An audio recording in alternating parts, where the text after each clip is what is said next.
কর্মতল মন্দিরের পাশে 6114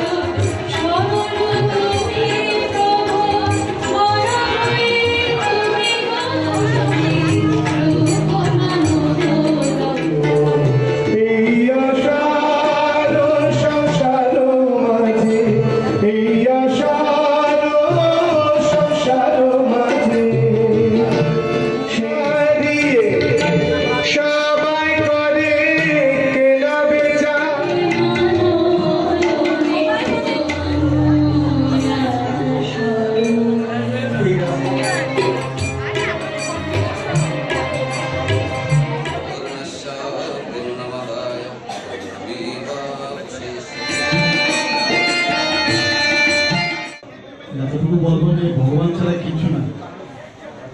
যেখানে আমরা যাই, যেটা বলছিলেন যে আমাদের একজন ভক্ত, যে প্রতিটা মানুষের ভিতরে ভগবান বিদ্যমান। এখানে কেউ যদি মনে করে আমি ভগবান, এরকম না, সবাই ভগবান। এবং মানুষের সেবার মাধ্যমেই ভগবানকে পাওয়া যায়। আমরা এই বিষয়ে সবাই জানি। এবং আজকে ভগবান রামকৃষ্ণের যে আজকের এই কল্পতরু উৎসব, আমরা সবাই জানি কিভাবে হয়েছিল। ওনার গলায় ক্যান্সারও হয়েছিল, সেই দিকটি সম্পর্কে আপনারা সবাই অবগত আছেন। আর বিশেষ করে যারা এই বিষয়ে পড়াশোনা করেছেন, আমার থেকে অনেক বেশি জানেন আপনারা কিভাবে তৎকালীন সময় ভক্তবৃন্দদের সাথে সকালে হাঁটছিলেন। হাঁটতে হাঁটতে গিয়ে উনি সবাইকে স্পর্শও করলেন যে তোমরা ভালো থাকবে, ভগবান তোমাদের মঙ্গল করুক। এবং ঠাকুরের কাছে আমি প্রার্থনা করব যেখানে যারা আছেন এবং সমস্ত ত্রিপুরাবাসী সুখ শান্তিতে থাকুক এবং আমরা শান্তির মাধ্যমে এই রাজ্যকে সামনের দিকে এগিয়ে নিয়ে যাব। প্রার্থনা, আমরা সামান্য সময়টুকু বৃথা কাজে না লাগিয়ে, শুধু বৃথা আলাপ না করে, যেই গুরুর কাছ থেকে আমরা মহা মন্ত্র পেয়েছি সেটা অনুধান করে নিজেদের শরীরটাকে পুষ্টিত করে আমরা ওই শুভ ঘণ্টার জন্য আমরা অপেক্ষা করব।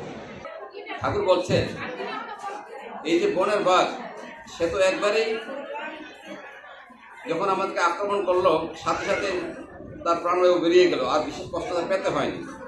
কিন্তু এই বনের বাঘের চেয়েও আরো ভয়ঙ্কর বাঘ আমাদের প্রত্যেকেরই চতুর্পার্শ্বে রয়েছে। সেটা যেটা ষড়রিপু, কাম, ক্রোধ, লোভ, মোহ, মদ, মাৎসর্য। সেই বনের বাঘ শুধু একবারই ব্যথা দেয়।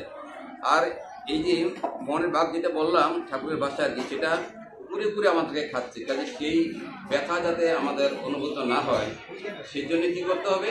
গুরু নির্দিষ্ট পথে পরিচালিত হয়ে নিত্য কর্মের মধ্যে তাদের সেই ব্যক্তিগত প্রতিফলন দেখায় নিজের জীবনকে সুন্দর করতে হবে। তারপরেই আমরা আমাদের ইষ্টিত পদে আমরা পৌঁছতে পারবো।